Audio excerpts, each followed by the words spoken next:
Noite a todos. Quem não falei boa noite. Não precisa se preocupar com a lista de chamada, que eu vou fazer a lista de chamada aqui. Eu acho que dá mais certo, tá? Então não precisem ficar escrevendo aí no comentários aí, beleza? Então hoje a gente vai conversar um pouquinho com a Natasha. A Natasha, ela trabalhou em Alcatrazes, né? Participou do plano de manejo, fez as pesquisas também. Ela é oceanógrafa na USP, fez mestrado lá também, né? E trabalhou no TCC, no mestrado, aí com peixes, no TCC, né? Não, desculpa, com avaliação dos níveis de metais pesados. E no mestrado, ela fez a integridade biótica dos ecossistemas, lá em Alcatrazes. Né? Então, acho que a gente tem bastante coisa para pegar dela, assim, para conversar com ela e agregar no nosso conhecimento. E então é isso, vamos aí. Eu vou compartilhar aqui, peraí.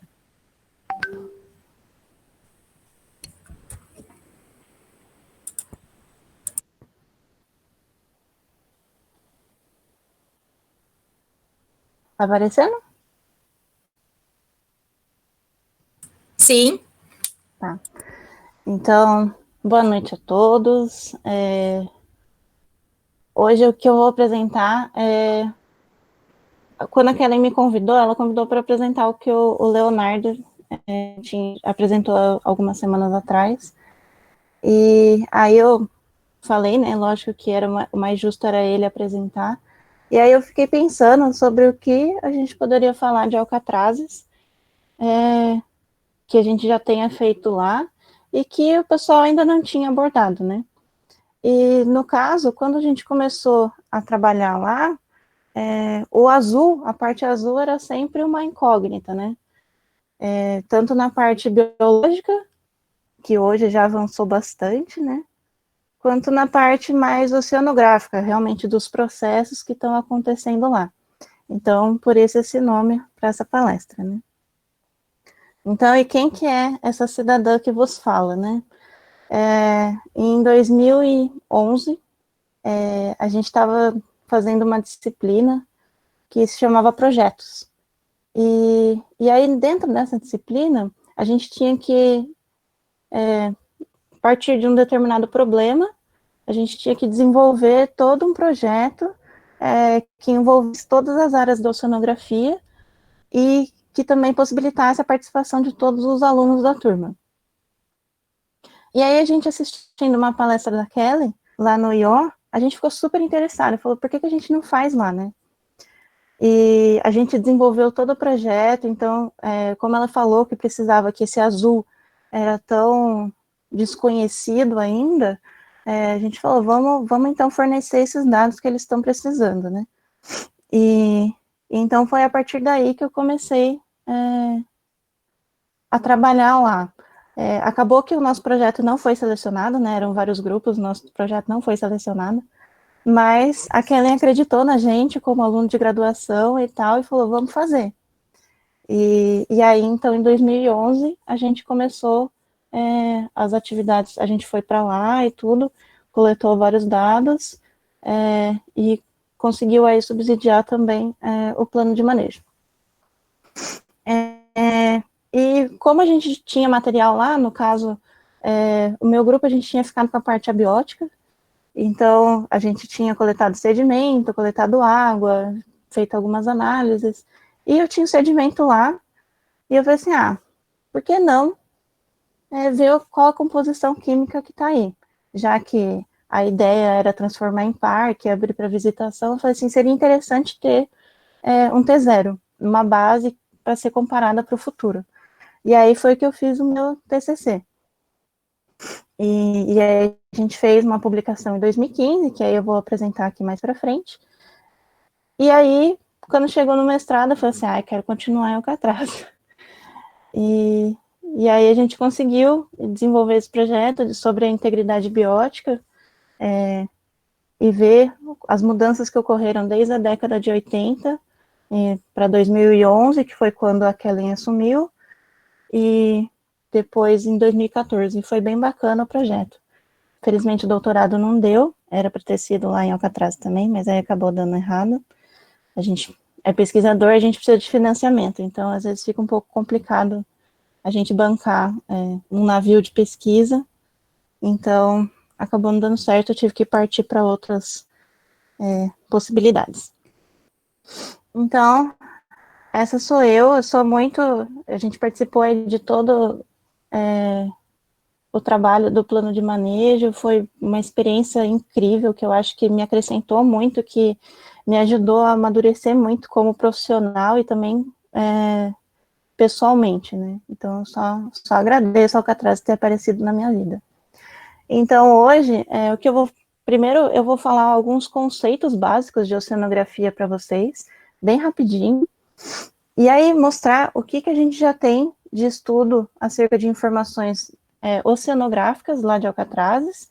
Então, eu selecionei, não foi só o que eu fiz, o que a gente fez, eu e meus colegas, mas eu também acabei pegando informação de outros trabalhos para poder apresentar, porque eu falei, por que não apresentar o que se tem de oceanografia em Alcatraz? E aí foi a partir daí que eu comecei a fazer a minha apresentação. E aí eu pensei também no que essas informações, elas têm a ver, então, com a visitação e mesmo os processos de fiscalização lá. E eu descobri que está cortando aqui o finalzinho. Mas, enfim, é isso. Então, os conceitos básicos, eles vieram desse livro de Introdução à Oceanografia. Eu coloquei aqui, porque como eu sei que vai ficar gravado, né, eu acho importante a gente deixar as fontes bem visíveis. Então, o primeiro conceito que eu trouxe é o de margem continental. Então, a margem continental ela é uma região de transição entre a região continental e as regiões mais profundas do oceano. Então, aqui eu tenho, ela é subdividida, então, na plataforma continental, que é, então, desde a linha de costa até essa região de quebra da plataforma. Nós temos o talude, que é, então, a região de maior inclinação, e o sopé, que já é essa transição, então, da margem continental para o oceano profundo. Então, a maior parte algumas coisas que eu vou falar, elas estão acontecendo ao largo da plataforma, enquanto outras estão acontecendo sobre a plataforma. Então, para a gente ver, para mostrar um pouco mais assim, praticamente, a gente pode ver aqui o mapinha do Brasil, fotinho do Google Earth, a nossa plataforma. Então, essa região aqui, esse azul mais clarinho, que é um degradê de profundidade aí, né? Então, o azul mais claro é mais raso e o azul mais escuro mais profundo. Então, aqui a gente tem a nossa plataforma continental. Aí tem o talude e o sopé. Mas aqui é o mais importante para a gente realmente visualizar o que é essa plataforma que eu vou falar assim diversas vezes. Então, o segundo conceito envolve as correntes. Então, a gente sabe que as águas oceânicas elas estão em constante movimento, e a gente tem desde das correntes superficiais, que são principalmente por conta do vento, a gente pode ver aqui as principais no globo, são essas, mas a gente pode ter em escala oceânica, em movimentos verticais, e até a formação de pequenos vórtices. Só para exemplificar a importância delas, em 1992, eles tiveram um problema aqui em Hong Kong, que acabou com um monte de brinquedo boiando na água. Acontece que isso foi em 92, e aí por conta das correntes e tudo mais, a gente vê a dispersão desse material, tanto no Oceano Pacífico, e até vários anos depois, em 96, ele chegou aqui em Tacoma. Em 95, ele estava passando aqui pelo Estreito. E, em 2000, 2003, chegou nos Estados Unidos no Atlântico. E também 2003, 2007, na Europa. Então, a gente vê o poder que tem essas correntes e a importância delas, né?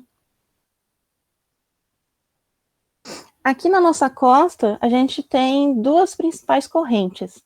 Então, a gente tem a corrente do Brasil, que é essa linha aqui, ela flui ao largo da plataforma continental, então ela não está sobre a plataforma, ela flui para sul. E a gente tem a corrente costeira do Brasil, que ela vem lá desde ela traz sedimento do Rio da Prata e da Lagoa dos Patos até mais ou menos a região de São Sebastião. E o que elas transportam? Essas correntes, elas transportam massas de água. Essas massas de água, elas são grandes volumes com características físico-químicas bem definidas. No caso, a gente sempre fala em termos de temperatura e de salinidade, que vão ser como se fosse a característica principal, a marca delas, né? Aqui, se a gente pegar aquele mapinha da costa brasileira, se a gente fizer um cortezinho aqui, a gente tem diversas massas de água. Então, se a gente fizer um corte na coluna de água, então a gente tem uma massa superficial, a água tropical. Abaixo dela, a gente tem a água central do Atlântico Sul. A seguir, a gente tem a água intermediária antártica, a água profunda do Atlântico Norte e a água de fundo antártica. Mas, no nosso caso, a gente está interessado mais nessas duas primeiras.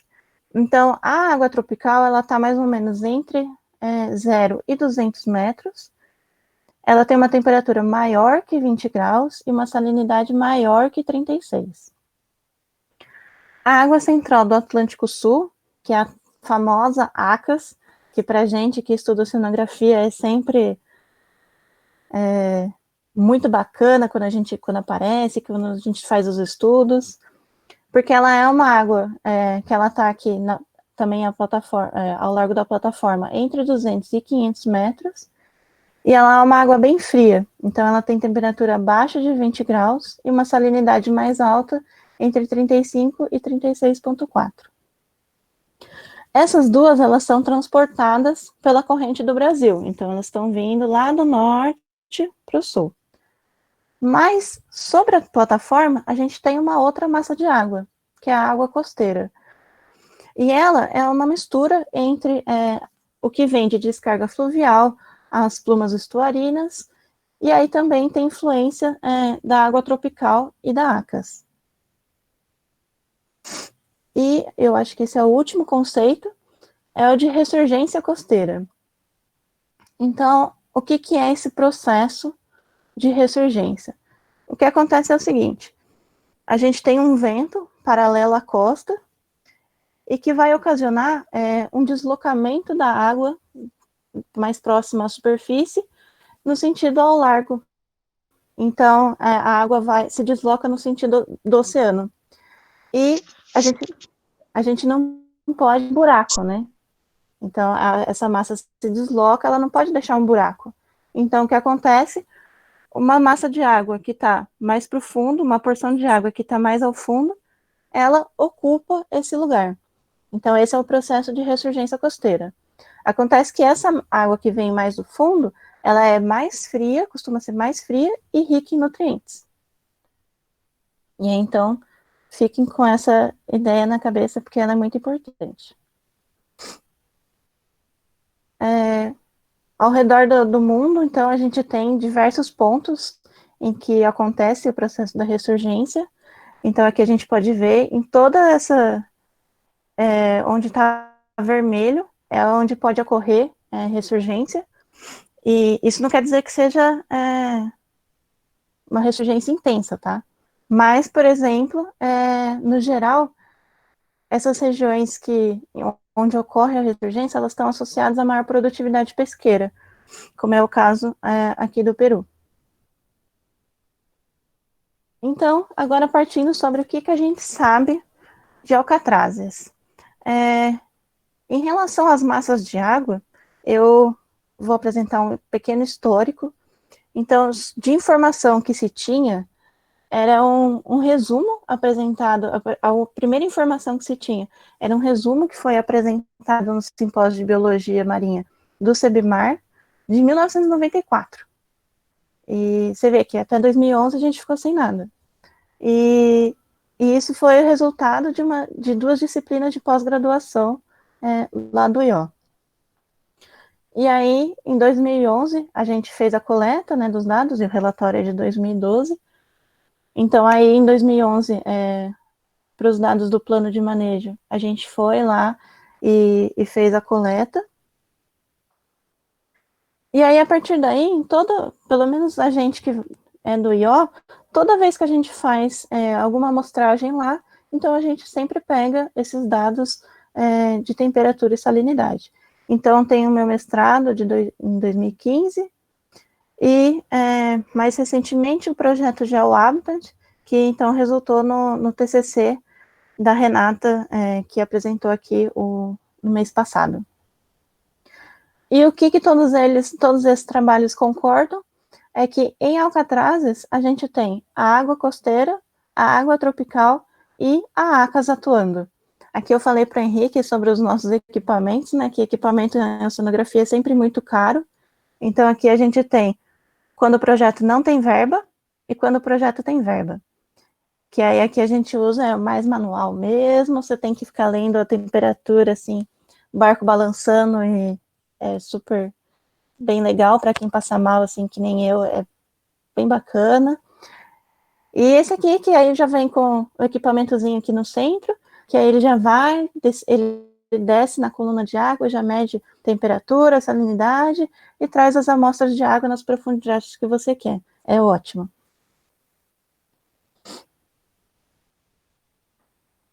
E aí, então, a gente fala, então, da intrusão da ACAS.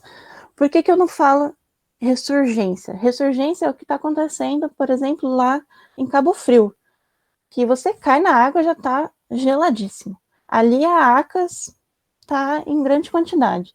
Aqui eu vou falar de intrusão porque ela não chega até a superfície. Ela vai estar ali nas camadas intermediárias e no fundo, mas ela está, esse processo, é o mesmo processo que está acontecendo que eu expliquei sobre a ressurgência. Então, desde 2011, então aqui a gente tem um mapinha com todas as estações oceanográficas que a gente já fez lá no Instituto. O que a gente tem, então, foi que em 2011, das 15 estações, 11 delas a gente encontrou a presença da ACAS. Então, foram 4 estações que a gente não encontrou, e são aquelas que estão mais voltadas para São Sebastião, né, para a costa. Em 2014, foram 5 estações, que são esses triângulozinhos amarelos, e em todas as estações a gente encontrou a ACAS. Em 2015, 6 estações, que são então esses triângulos azuis, triângulo invertido azul, e em todas a gente encontrou a ACAS. Em 2018, foi feita uma coleta em dezembro, 12 estações, em todas a gente encontrou a ACAS, e são as estrelinhas mais claras. Em 2019, eles repetiram, que em 2018 e 2019 é do projeto GeoHabitat, eles repetiram os mesmos pontos, então todas as estrelinhas amarelo, laranja no caso, e não encontraram a ACAS, e isso foi feito em julho. Então, quais foram as semelhanças entre essas coletas? A presença da ACAS, ela foi principalmente detectada entre setembro, outubro, janeiro e dezembro, que são os meses de primavera e verão, que são justamente os meses em que a gente observa esse processo de ressurgência costeira mais intenso. Enquanto em julho, que geralmente não se vê tanto, não teve a presença da ACAS. Mas aí vocês vão falar assim, tá bom, Natasha, mas e aí, né? Qual que é a implicação disso? Qual que é a implicação da presença da ACAS lá em Alcatrazes? Como eu havia falado, no processo de ressurgência costeira, quando chegam essas massas de água mais frias, elas também são ricas em nutrientes. E aí isso foi o que a gente analisou também em 2011. Então aqui eu trouxe um exemplo Nesses mapinhas, a gente tem as 15 estações que a gente já mostrou, e esse primeiro mapa é de água de superfície, uma água numa temperatura, numa profundidade intermediária, aí entre 15 e 20 metros, e uma água que foi coletada próximo ao fundo. E aí, o tamanho da bolinha e a cor quanto mais quente ela for, maior é a concentração, e assim como o tamanho da bolinha. Então, o que a gente vê aqui? Na superfície, a concentração de nitrato ela era muito baixa.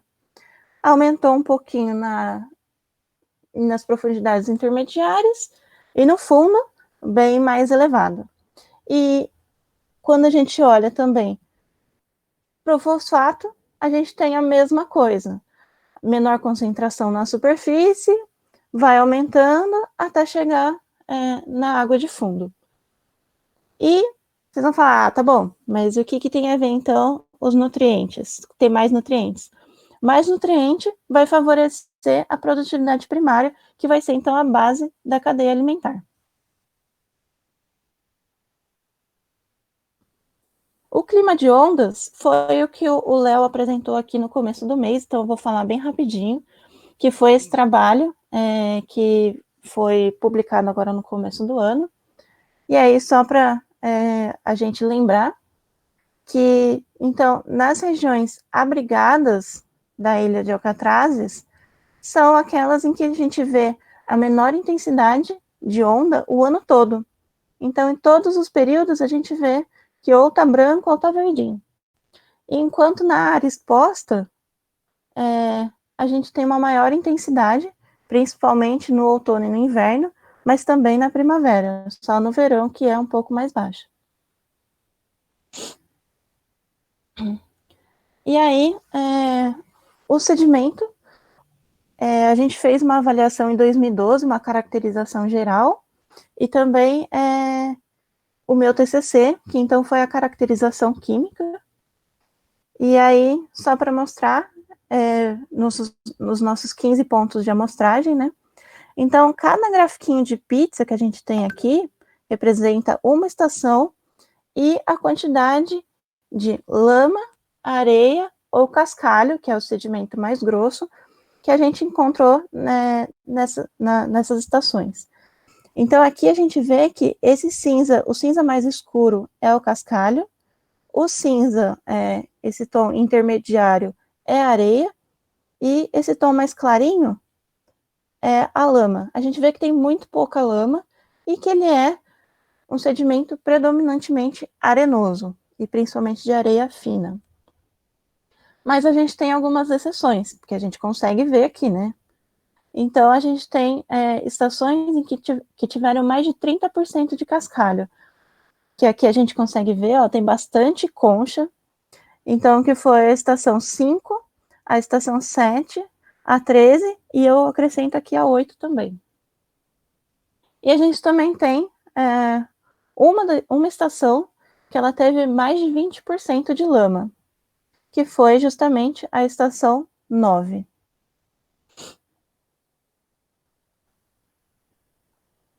Então, só para a gente comparar, como naquela época a gente fez para os dois setores da ESEC, então a gente fez Cabras e Palmas e Alcatrazes, eu trouxe aqui a comparação entre os dois locais.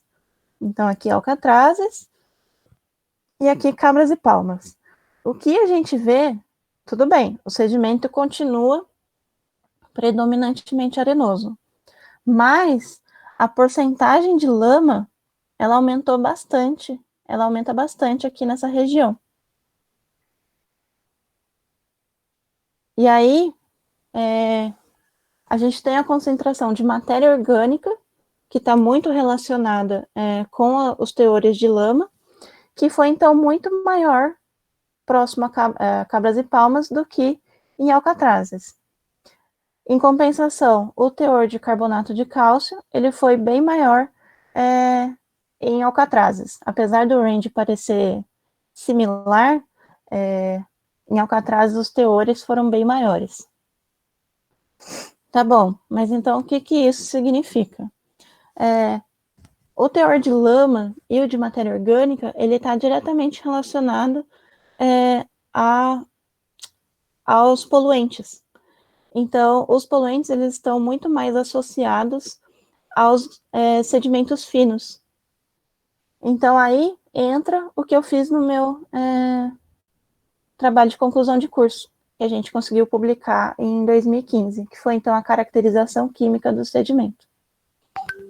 Então, só para explicar como a gente fez um pouquinho, bem rapidinho, eu fiz 2 processos, o de digestão parcial do sedimento e total. A diferença entre eles é que o parcial, você tem o grão de sedimento e tudo que vai se prendendo a ele até ele parar no fundo. Então, o que eu vejo nessa digestão parcial é o que foi se aderindo a ele durante o processo. Enquanto na digestão total, aí dissolve tudo, inclusive o que está o grão do sedimento. A gente fez um controle de qualidade com 2 materiais de referência certificados, que foram analisados em triplicata. E essas análises foram feitas no Laboratório de Química Inorgânica Marinha, lá do IOSP. Os elementos analisados foram 10, o alumínio, arsênio, cromo, cobre, ferro, mercúrio, níquel, fósforo, chumbo e zinco. Não necessariamente todos eles têm relação com contaminação, eles podem existir naturalmente, mas, por exemplo, o chumbo, o mercúrio, eles estão diretamente relacionados com contaminação. Então, eu vou mostrar alguns exemplos e eu também vou mostrar a comparação entre Cabras e Palmas e Alcatrazes. Então, o primeiro vai ser o arsênio. Aqui eu trouxe, novamente, o tamanho da bolinha, ele quanto maior a bolinha, maior a concentração. E aí a gente pode comparar com o valor que está na CONAMA 344, de 2004, que ela trata de sedimento de dragagem, da qualidade do sedimento de dragagem.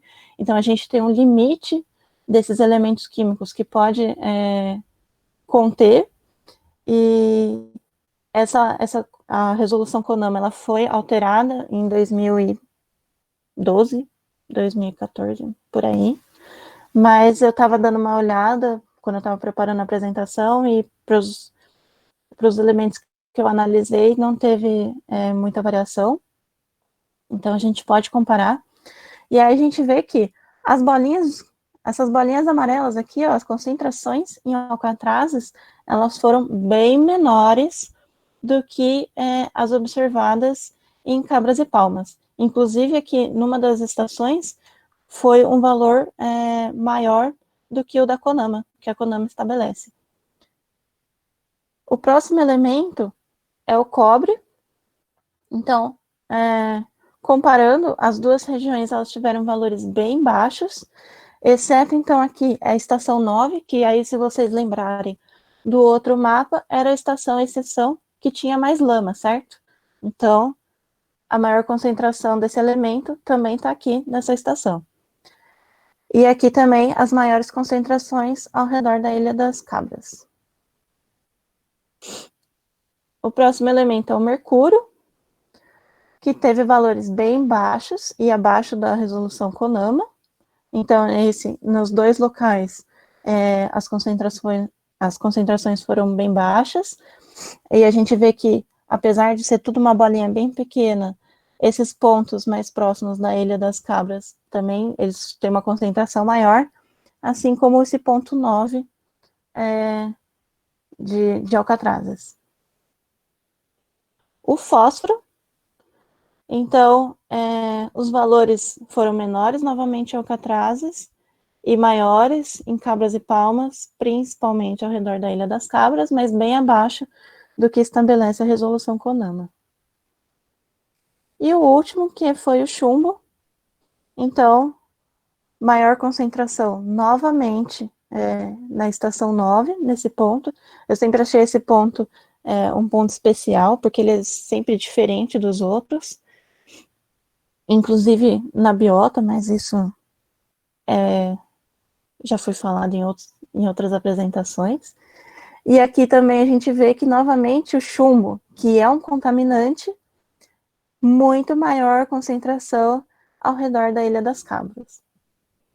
Então, para concluir esse trabalho, que foi publicado nesse artigo, as principais conclusões foram que em alcatrazes, o sedimento ele tem menor capacidade de acumular contaminantes, justamente por ter essa menor porcentagem de lama e de matéria orgânica. E as maiores concentrações, elas foram obtidas nos arredores de Cabras e Palmas. E um destaque, apesar de a gente estar falando aqui principalmente de alcatrazes, mas como é tudo ESEC, a Ilha das Cabras ela apresentou uma maior vulnerabilidade, justamente por ela ter ao seu redor maior porcentagem de sedimento fino e de matéria orgânica, e também sofrer com o efeito barreira da Ilha Anchieta. Então, aquelas ondas de maior intensidade, elas vêm de sul. Então, acaba que a Ilha Anchieta, ela barra essas ondas. Então, a hidrodinâmica ali é bem mais baixa. E isso favorece, então, a gente ter maior concentração de lama. E os valores obtidos em 2012, eles podem ser utilizados como uma referência de um ambiente preservado. Eu quis colocar bem claro, assim, que esses valores são de 2011, 2012, justamente porque, se a gente pensar, já foram 10 anos desde aquela coleta. Naquela época, não tinha visitação. Então, será que isso pode estar mudando agora? Será que já pode ter acontecido alguma coisa? Então, a gente é sempre importante a questão do monitoramento. E esse último trabalho é sobre dispersão de detritos plásticos, então foi da Maria Eugênia Freitas. Ela apresentou o trabalho de conclusão de curso dela o ano passado, e ele envolveu tanto praias e unidades de conservação no litoral norte de São Paulo, utilizando modelos numéricos para identificar, então, as fontes e mapear as trajetórias desses detritos. Então, o objetivo dela foi analisar as trajetórias e possíveis fontes de detritos plásticos que se encontram nas praias e unidades de conservação do litoral norte do estado de São Paulo. Esses foram os pontos que ela analisou, e esse P6 aqui é o ponto relacionado a alcatrazes. Ela utilizou dados ela simulou 2 cenários, um que se referia, então, a janeiro de 2019, e outro a julho, então é verão e inverno, e utilizou alguns parâmetros atmosféricos, como vento, umidade relativa, temperatura na superfície, pressão ao nível do mar, cobertura total de nuvens, e também parâmetros hidrodinâmicos, que então foram o nível médio do mar, as correntes, maré, salinidade e temperatura. Aqui no caso de alcatrazes, o que ela analisou? Partindo das condições oceanográficas e atmosféricas desses meses analisados, um detrito plástico encontrado em alcatrazes, qual caminho ele percorreu para chegar até lá? Da onde será que ele veio? Então, se a gente olhar os resultados dela, então ela tem resultado para todas essas regiões. Aqui eu só vou mostrar de alcatrazes. Então, se quiserem, pode convidar ela para vir fazer outra palestra. Então, os principais resultados dela foram esses. Ela tem o cenário de verão, então, de 1 a 10 de janeiro, 10 a 20, 20 a 30, e o cenário de inverno, também 1 a 10, 10 a 20 e 20 a 30. Essas eram as possíveis trajetórias que os detritos plásticos poderiam percorrer até chegar em alcatrazes. Então, a gente vê que são cenários bem diferentes do que pode acontecer no verão e do que pode acontecer no inverno. E nesses 2 outros mapas, ela também mostra o verão e o inverno, mas aqui ela está mostrando as possíveis fontes dos detritos plásticos. Então, aqui a gente tem que no verão eles ficam bem mais restritos, a São Sebastião e a Baixada Santista. E aqui, no inverno, a gente pode estar até mais próximo ao canal de São Sebastião, aí a própria região costeira, próximo a Santos, e até detritos vindo mais de sul. Então, a conclusão dela acerca de Alcatrazes é que, no verão, majoritariamente, os detritos plásticos podem vir da região metropolitana da Baixada Santista, especialmente do Guarujá e de Bertioga. Já no inverno, eles podem vir do litoral sul, de Santos, Bertioga e de São Sebastião. E agora, trazendo um pouco desse conhecimento oceanográfico para uma aplicação do que a gente vê em Alcatrazes. Só tomar uma água um pouquinho, rapidinho.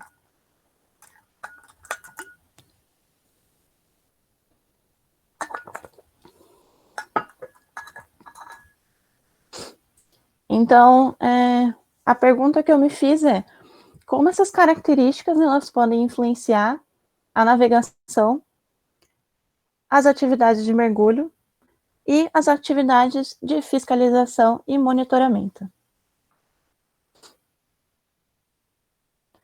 Em relação à navegação, eu dei uma pesquisada e eu vi que durante um ano a gente pode ter a ocorrência de 25 a 30 passagens de frentes frias entre aqui a região de São Paulo, Paraná e Santa Catarina. E as ressacas, elas podem ocorrer também em qualquer época do ano, mas o mais comum mesmo é no inverno e na primavera. E a região de Alcatrazes, a região abrigada, ela serve de proteção para as embarcações. Mas o que todas essas informações dizem para a gente? Que o mar oferece um limite. E a gente tem que ter muito respeito pelas condições que a gente enfrenta. A gente não pode, principalmente, por exemplo, quando a gente está, por exemplo, trabalhando com a visitação, ou no caso da gente, que a gente vai fazer pesquisa. Uma das tentativas do meu trabalho de campo, do mestrado, a gente falhou miseravelmente, porque a gente ia sair e o mar estava tão ruim que os barcos grandes estavam voltando. Imagina a gente com um barco menor. Então, sem chance, a gente acabou abortando a missão desse trabalho de campo. Então, a gente tem que ter muito respeito pelas condições ambientais que nos estão sendo oferecidas. E também respeito por quem conhece mais do que a gente.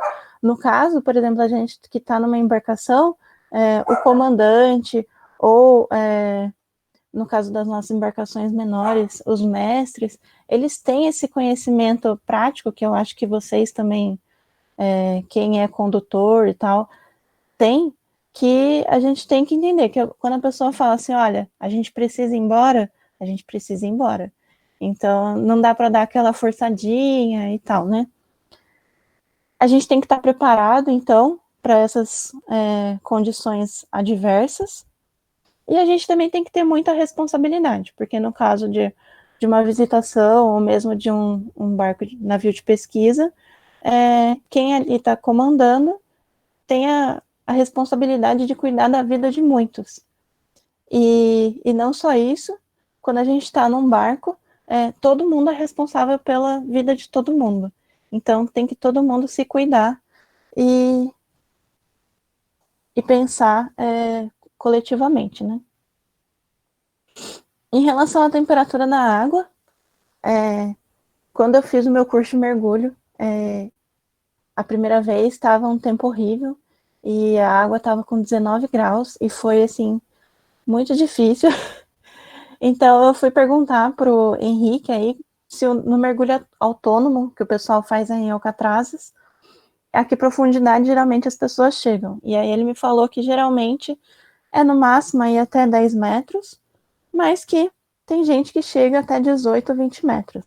Então, quando a gente vai levar uma pessoa para mergulhar, principalmente essa que vai até maiores profundidades, a gente tem que ter essa consciência de que, por exemplo, principalmente na primavera e no verão, pode ser que a 15 metros de profundidade, você tem uma água de 16 graus. Então, a gente tem que, eu acho que é importante, eu que fiz o curso de mergulho e já achei 19 graus muito frio e difícil, então imagina a pessoa que vai chegar lá com 16 graus. Então, isso é muito bacana da gente saber e transmitir esse conhecimento também. E por conta da ACAS, da presença da ACAS e essa movimentação de massas d'água, a gente pode ter uma alteração também na composição da ictiofauna. Então, aqui eu vou mostrar primeiro algumas espécies que estão relacionadas à presença da ACAS.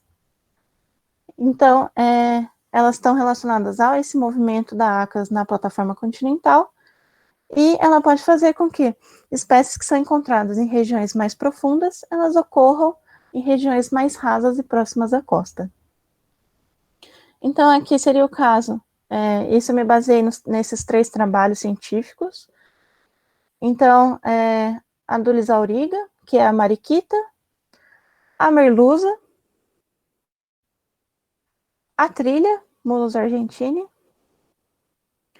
e essa raia carimbada, a Tontorragia ciclófora. A gente também tem espécies que são relacionadas à água costeira, então geralmente elas são encontradas mais próximas à costa, em regiões mais rasas, mas que a gente também encontra alcatrazes. Então, o peixe-porco, o goete, o carapicu e a corcoroca. Mas existem também outros tipos de relações. As espécies elas podem estar relacionadas à profundidade, então ser encontrada em maior profundidade.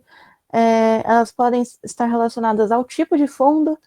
Então, se é um costão rochoso, então a gente tem as espécies recifais, ou ela pode estar relacionada ao tipo de substrato, então se é um fundo arenoso, se é um fundo que tem mais cascalho.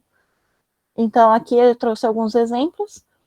Essas Apteryx brevirostris, a raia-viola de bico curto, que ela está muito relacionada a um fundo arenoso.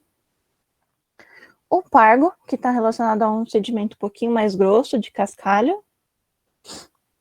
O cação-anjo, que ele está relacionado a maiores profundidades, e é a coisa mais linda, eu me apaixonei por eles lá em Alcatrazes.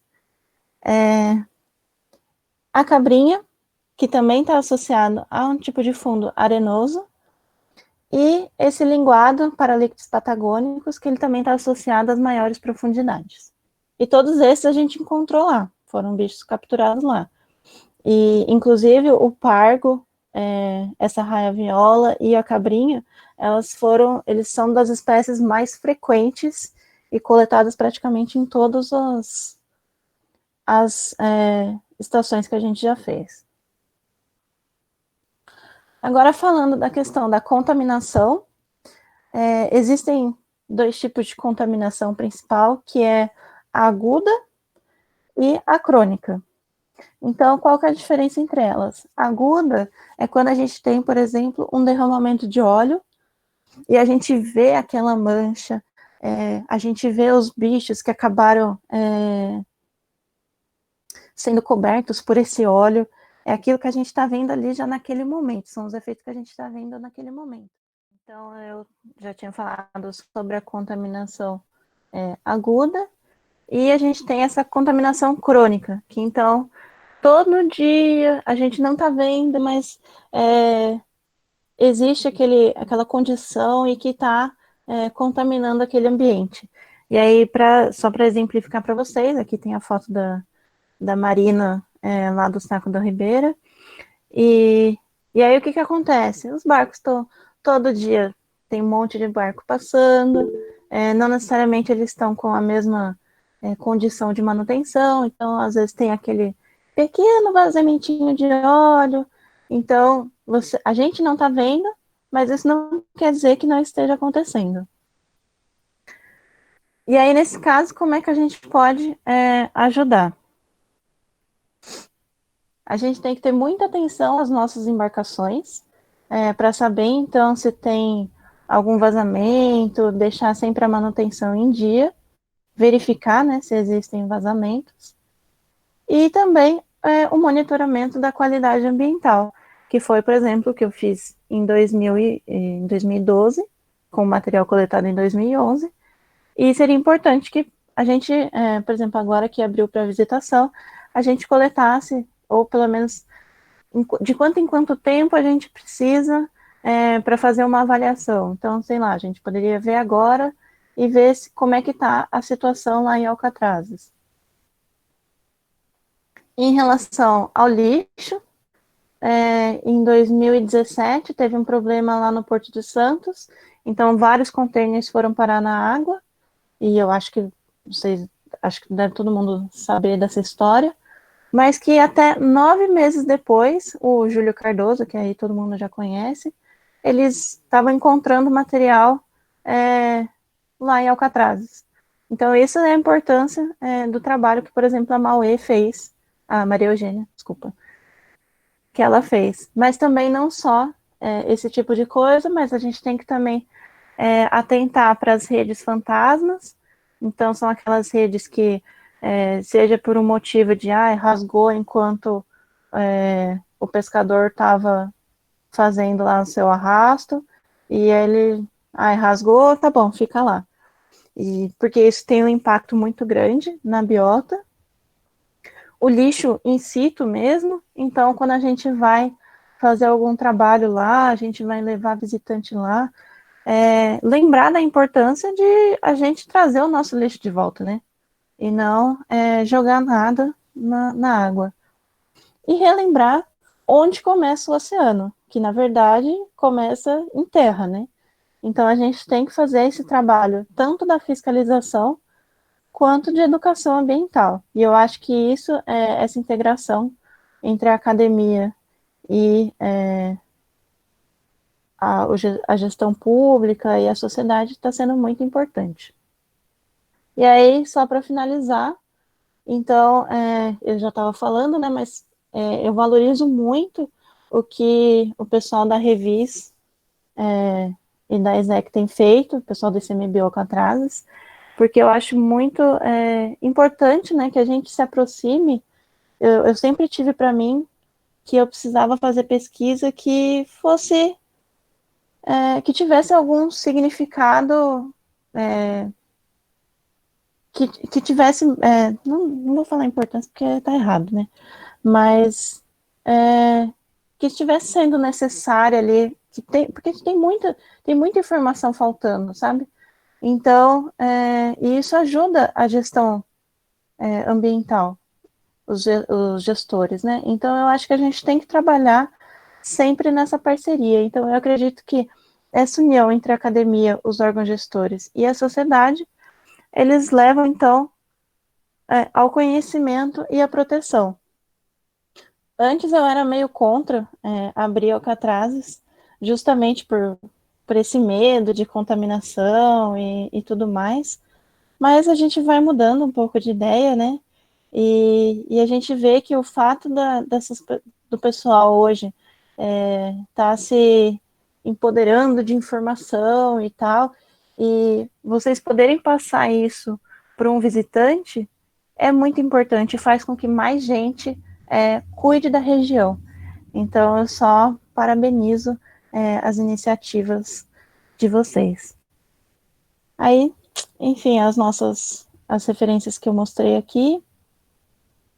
E aí a gente tem que agradecer quem financiou as nossas pesquisas todas, então o Instituto Oceanográfico, o ICMBio Alcatrazes, e quem me deu a bolsa, que foi o CNPq e a CAPES, os laboratórios em que eu trabalhei, que foi o Laboratório de Química Inorgânica Marinha, do professor Rubens Lopes, e o EcoRap, que é o laboratório da professora Juni, e as tripulações das embarcações, né, porque sem eles, sem as embarcações a gente não faria nada, e a nossa equipe de pesquisa, né, então essa equipe foi da primeira vez que eu fui para lá, então em 2011, aí aqui em 2014 a nossa equipe era bem pouca, e foi quando eu estava comentando com o Henrique e com a Maíra, que a gente eu nunca caí na água, né? Então eu morro de inveja de quem vai lá visitar e vai mergulhar.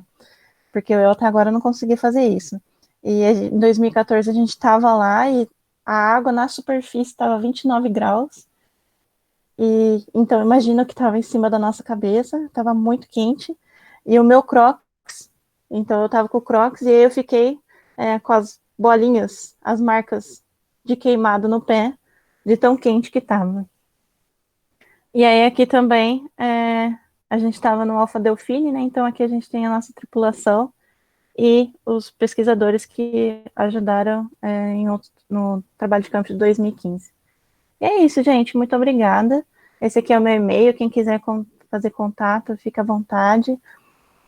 Eu já tenho um texto de divulgação científica no blog do Bate-Papo com Netuno, que eu já falei sobre o meu trabalho de mestrado, que foi sobre a ictiofauna de alcatrazes. Então, quem tiver interesse, depois a gente pode passar o link. Então é isso. Muito obrigada, Natasha. Foi super legal. Eu acho que vamos abrir agora para as perguntas. Alguém tem alguma pergunta? Quer ligar o microfone? Quer falar alguma coisa?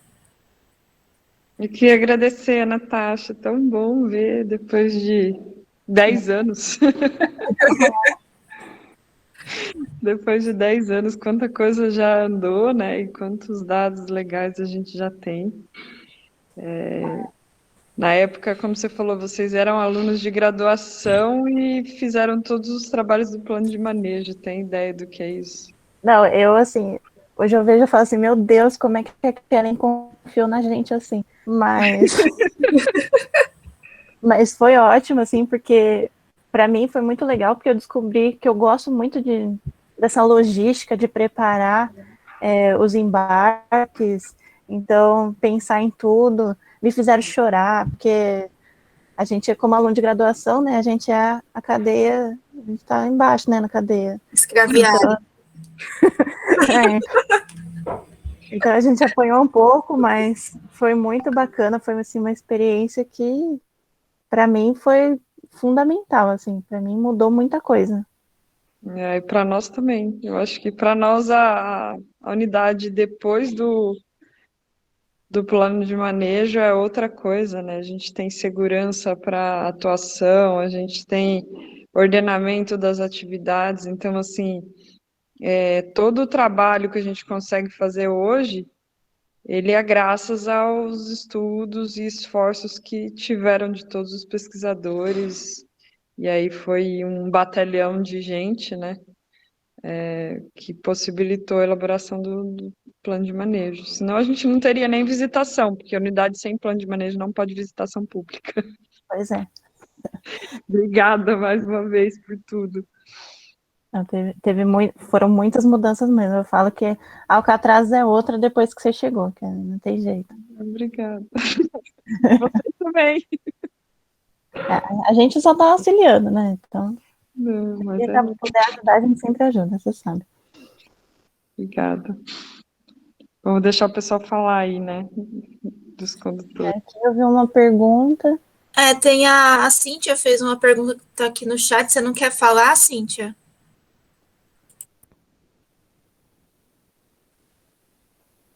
Ela falou, né? Não sei se ela quer falar, quer explicar mais a pergunta dela. Bom, acho que não. Mas se eu tenho conhecimento sobre algum trabalho de monitoramento de água por meio de análise das vísceras de moluscos filtradores no litoral norte. Olha, particularmente eu não trabalhei com isso, mas eu acho que o professor Turra já teve aluno fazendo trabalho com isso. Ele trabalha mais com animais bentônicos, né? Moluscos e tal, então ele teve. Eu acho que tem uma aluna dele que fez trabalho com isso. E aí ele talvez seria uma pessoa mais indicada para procurar esses trabalhos, é o Alexander Turra. E antes tem uma pergunta aqui do Guilherme. Você quer falar, Guilherme? Que seria para falar sobre Melhor não. porque aqui em casa tá uma bagunça. Mas você pode falar sem ligar a câmera, não precisa. Não, só o áudio já daqui a pouco começa a chorar o bebê aqui, o cachorro latir. É só para ela falar um pouquinho sobre termoclina, se ela, né? Por que que a gente tem tanta incidência aqui na nossa região e assim, o que como ela se forma. Então, sobre a termoclina, ela vai existir quando a gente tem um gradiente de temperatura. Então, você vai ter, na superfície, você tem uma temperatura mais elevada, então a gente vai descendo e vai diminuindo, e aí a termoclina vai ser esse momento em que vai ter uma queda mais brusca de temperatura, então a gente vai continuar para o fundo. Então, é essa região de quebra aqui nesse perfil de temperatura. Então, a não ser que seja uma coluna de água muito homogânea, então que não vai ter muita variação de temperatura, aí você não vai ter uma termoclina. Mas se existe essa diferença de temperatura entre as camadas mais superficiais e conforme você vai indo para o fundo, você tem a formação da termoclina.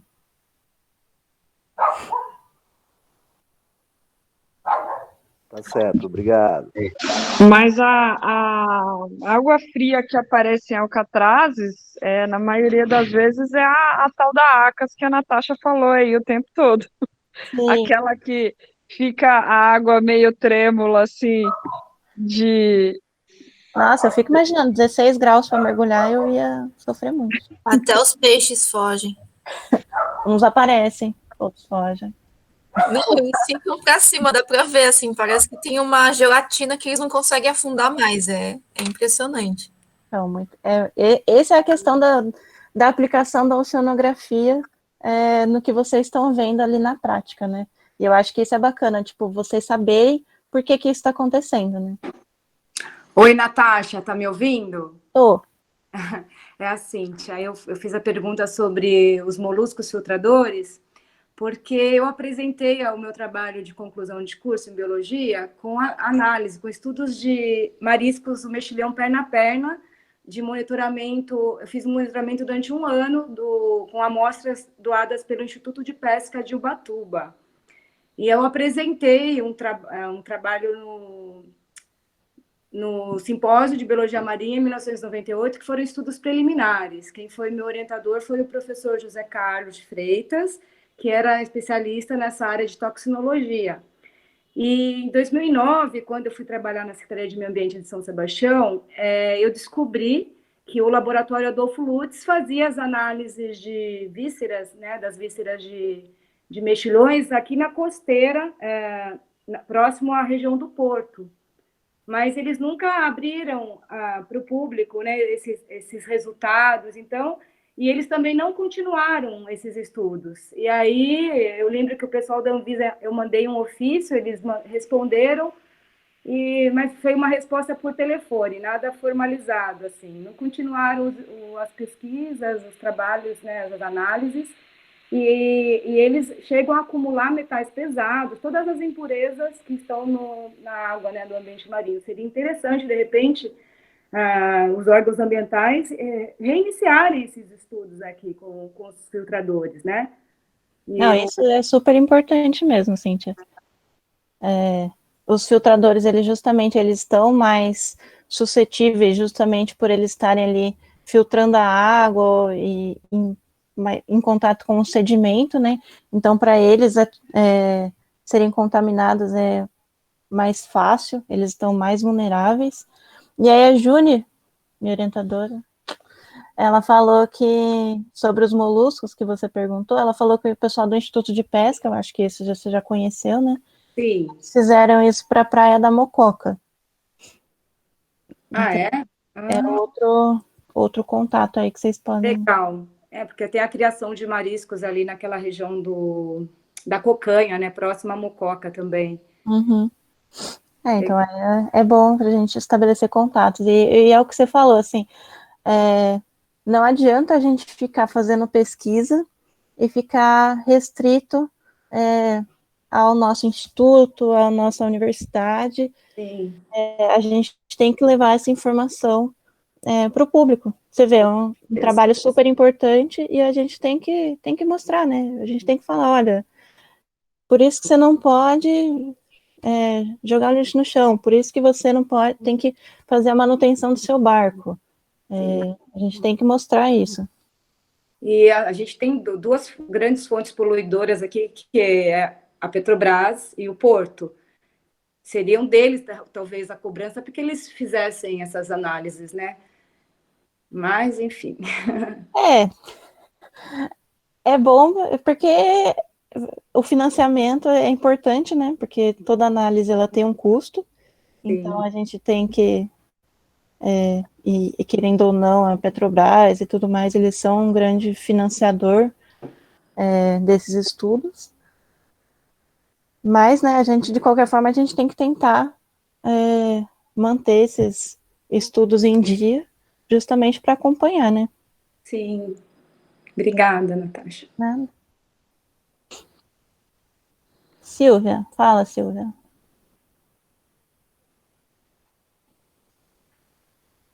Cadê a Silvia? Fugiu. Tá sem som. Eu estou de intrometido aqui no Note da Silvia. Eu sou Magnus, trabalho no ICMBio, lotado lá no Rio Grande do Sul. Estou assistindo também. A Silvia está aqui também do lado. Eu trabalhava na Lagoa do Peixe, foi removido recentemente para o Taim. A gente tinha trabalhos com resíduos sólidos lá na Lagoa do Peixe, justamente do levantamento para tentar caracterizar o tipo desses resíduos para sugerir políticas públicas, né? Aí eu te pergunto, a minha pergunta foi nesse sentido, existe uma identificação se esses resíduos são mais locais, né? Ou se é sistêmico, de águas internacionais? Não sei se chegou a esse ponto da análise dos resíduos. Então, no caso do trabalho da Maria Eugênia, o que ela fez foi modelagem. Então, ela partiu, tá bom, se eu encontro aqui, em Alcatrazes, da onde veio? Então, foi essa a pergunta que ela quis responder. Mas também teve a Elisa, que ela foi orientando do professor Turra, que ela trabalhou através de mergulho, ela coletou o lixo que ela encontrou em Alcatrazes e fez para ver o que era, da onde vinha e etc. Eu não me lembro agora exatamente, porque ela me demorou muito para mandar o trabalho dela. Então, aí, no caso, eu teria que ver melhor sobre a origem, né? Eu acho que isso é uma análise interessante, porque se a gente imagina, né, que trabalha aí com gestão de UCs, que os dados a gente sempre acaba se debruçando em cima deles, pensando o que a gente pode utilizar para a gestão. Então, essa análise é importante porque se tu for pensar se são resíduos de águas internacionais, fica bem mais complicado, né, da gente ter algumas ações factíveis para quem está vivendo no ambiente do entorno. Agora, se tem bastante resíduo local, e aí eu acho que um passo interessante, né, de repente até já foi feito, é sugerir intervenções para a política pública dos municípios, né, para tentar atenuar essa questão de poluição de resíduos sólidos. Eu acho que o principal não é o que vem do internacional, é o que vem da costa mesmo. Da costa ou de embarcação, né? Porque, por exemplo, a gente, numa das coletas que a gente fez lá, a gente pegou um óculos de proteção. Então, provavelmente devia ser, por exemplo, do pessoal da Marinha indo fazer alguma coisa lá e tal. E aí foi ficando, entendeu? Então, eu acho que eu teria que pegar o trabalho da Elisa para dar uma olhadinha, eu até posso passar. Acho que a Silvia deve ter, não tem, Silvia? Tenho sim a tese dela, tenho sim. Eu vou passar para ele. Foi a monografia dela, da graduação? Não, tenho sim, eu passo para ele, sim. Obrigado, Natasha, parabéns. Nada, obrigada.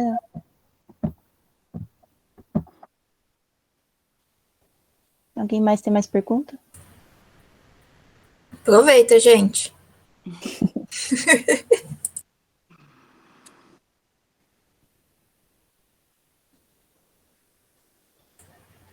Eu tenho, que a Natasha, se a Natasha vai fazer um pós-doc em Alcatraz, já que o doutorado não deu certo. Veja bem, o projeto agora, ele não envolve alcatrazes. Mas, né, isso não quer dizer que a gente não possa fazer trabalho lá, entendeu? O que eu vou fazer agora seria muito bacana de aplicar para lá também. Ainda mais que lá é um sedimento mais grosso e tal, deve ser bem interessante, porque o que eu vou fazer vai ser uma avaliação através dos otólitos que eu encontrar em colunas de sedimento que foram coletadas lá em Cananéia. E aí vai ter tem uma cronologia, né? Então, envolvendo essa coluna sedimentar. E aí, através disso, eu vou fazer uma comparação para ver se a composição da ictiofauna mudou ao longo, pelo menos, aí dos últimos 100 anos, e se isso tem a ver com mudanças climáticas e com, no caso lá, com a abertura do canal do Valo Grande, que fez bastante diferença lá em termos de contaminação e contribuição de água interior para a parte do estuário. Mas isso seria muito bacana, porque também daria para ver lá em Alcatraz, se ao longo do tempo, se, por exemplo, lá, quando o Luderval fez as análises, as coletas dele em 1922, ano que vem faz 100 anos, hein? Se desde aquela época, se teve diferença, se variou a ictiofauna lá da região. Olha que legal! E isso tem alguma coisa a ver, por exemplo, com mudanças climáticas, ou até mesmo na composição do sedimento, dependendo do que a gente encontrasse ali para baixo, né? Seria bacana. Ideia de projeto é que não falta, Kelly. Mas é que como o pós-doc, nesse caso, o CNPq, a bolsa que ele paga é por 1 ano só. Então é muito difícil a gente fazer um projeto que saia do zero em termos de coleta e tudo mais. Então, se, por exemplo, a gente já tivesse algum projeto que fosse fazer lá esses tempos e que envolvesse coleta, aí sim daria para fazer em 1 ano, né? Uhum. Vai sair o edital da FAPESP aí. Ainda esse ano, se Deus quiser. Aguardamos ansiosamente por este momento. Se não tivermos mais uma pandemia no meio do caminho. Não, por favor. A única coisa que a gente pode dizer que é boa, que aconteceu na pandemia, é justamente essa interação. Porque, você vê, ó, a gente fez trabalho lá desde 2011, e só agora que eu vim apresentar os dados para vocês, né? Já poderia fazer isso, ter feito isso muito mais tempo, né? Então, isso realmente foi bom que está aproximando até os condutores, né? Então, é muito bacana isso. Legal. Obrigada mais uma vez. Bom, obrigada, Natasha. Mais alguém tem alguma pergunta? Agora é a hora, Fale agora, o cálice para sempre. né? Ou manda um e-mail depois. No caso. Pois é. Eu agradeço a oportunidade, eu estou sempre aqui para conversar. Eu falei, eu adoro Alcatraz, adoro falar sobre Alcatrazes.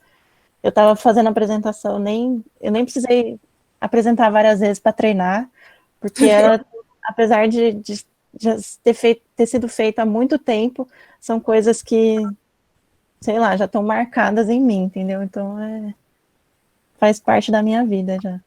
Natasha, a Cíntia de novo. Você já fez algum trabalho junto com a Fundespa?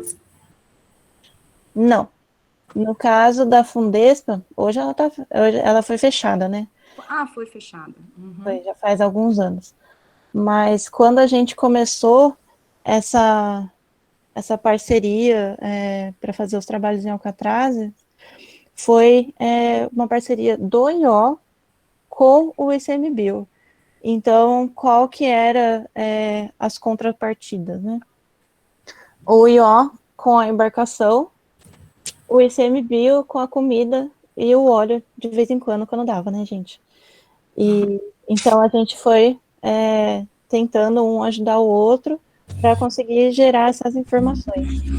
Mas sempre foi, a gente nunca teve um patrocínio extra, né?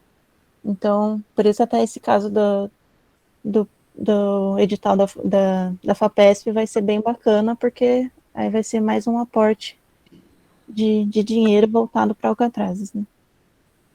Sim.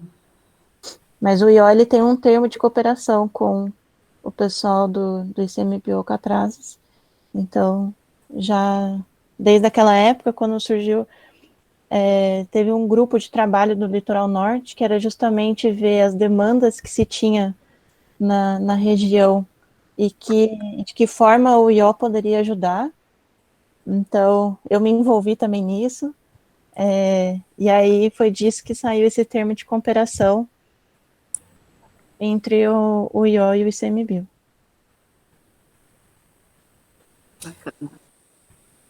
E você estava falando, Natasha, que... Desculpa, Cíntia, te cortei. Não, eu ia agradecer a ela.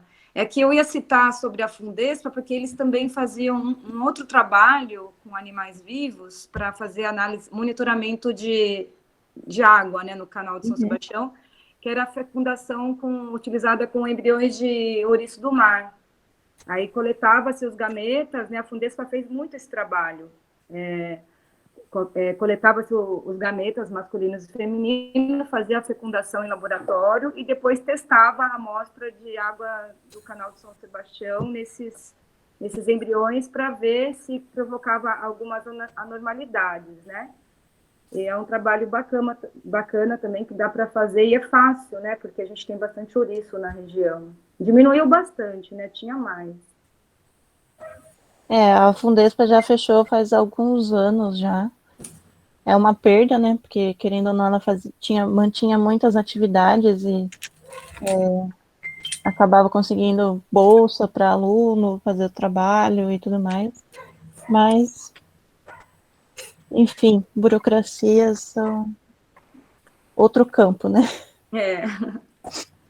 Boa noite, obrigada. Mas o pessoal do Denis Abessa, da Unesp, eles também trabalham com ecotox.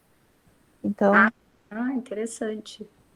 e ele também é super disponível. Ele, inclusive, ele me ajudou na minha publicação depois dos dados, junto com o meu orientador. Porque na época eles também fizeram essa avaliação em Alcatrazes, não foi com molusco nem nada, eles não lembro exatamente como foi feito o teste de ecotox deles, mas eles também fizeram de Alcatrazes. Bacana. Mas eles não publicaram, então eu não sei. Pessoal da Unesp. Esse resultado. Da Unesp? Isso, da Unesp de São Vicente. É o Denis Abessa. Obrigada. Nada. Então, o que eu ia comentar com você é que você estava comentando que agora essas lives serviram para a gente se aproximar e você mostrar todo o seu resultado do trabalho e tudo, né? Só te lembrando, não, mas só comentando que a gente está na semana de aniversário das 2 unidades de conservação e que é super legal, assim, a gente ter esse resultado que subsidiou o plano de manejo, né, das 2 unidades e estão sendo apresentadas agora nessa semana de comemoração. Não, eu fico super feliz quando eu vi eu tava xeretando, não sei quem que tava tentando me adicionar no Facebook, não sei o quê. E aí eu vi uns negócios do ano passado, eu falei, nossa, né? Já faz de tempo. No passado vocês fizeram uns eventos e tudo mais, né? Então é super bacana mesmo. E ver que hoje a coisa tá fluindo, entendeu? E tá crescendo. Porque foi o que eu falei, assim, antes da Kellen chegar em Alcatrazes, era uma terra de ninguém, essa da Marinha, né? Então, para a conservação e para a gente mostrar que realmente é um lugar que se deve preservar. Então, eu acho super importante, falo que foi um marco mesmo. É. E você comentando que o cação, né, o cação-anjo foi os mais encontrados lá e é ameaçado de extinção, né? Então, assim, Ele não foi dos mais encontrados. mas A outra foi a outra rainha que eu mostrei. Ela é a mais, foi a mais frequente, mas a viola, isso, a viola eu pequenininha. podia. Mas a viola também está ameaçada, né? Tem uma espécie que sim, essa não. Ah, tá. Mas o cação-anjo foi assim, quando a gente coletou, a gente, claro que devolveu tudo vivo, né? Uhum. Mas assim, quando eu olhei, eu falei, ai, gente, que coisa mais linda! Foi paixão à primeira vista. Eu nunca vi o anjo, eu gosto do morceguinho. Não sei qual é, não. Mas, a gente já pegou lá esse cação-anjo e um outro cação, que é pequenininho, assim, mas que era bem bravinho mesmo. Uhum. Mas O morcego é mais difícil de ver, que ele tem hábito noturno, mas O morcego não é condrite, né? É peixe mesmo. o peixe-morcego? É isso. O peixe-morcego a gente pegou. É o que eu mais gosto de todos, assim. Ele é muito fofinho. Ele também é fofinho. Mas então tá, gente. Alguém mais com alguma pergunta, alguma consideração? Não? Então, só por e-mail agora, Natasha. Lembrar vocês que a gente tem a estreia do vídeo do Sérgio, que foi o nosso voluntário pelo Parques Nacionais. Hoje lançou o trailer, né, do filminho dele, do curto, tá super legal, então convido todos a assistir no dia 31, fazendo parte aí da comemoração de aniversário, e a gente vai ter uma live com ele no dia 2, mas a gente vai divulgar isso lá no grupo depois. Bom, Natasha, obrigada, depois a gente te passa também esse trailer para você assistir. Tá bom, obrigada. Muito bom ver essas carinhas lindas. Tchau, tchau, gente.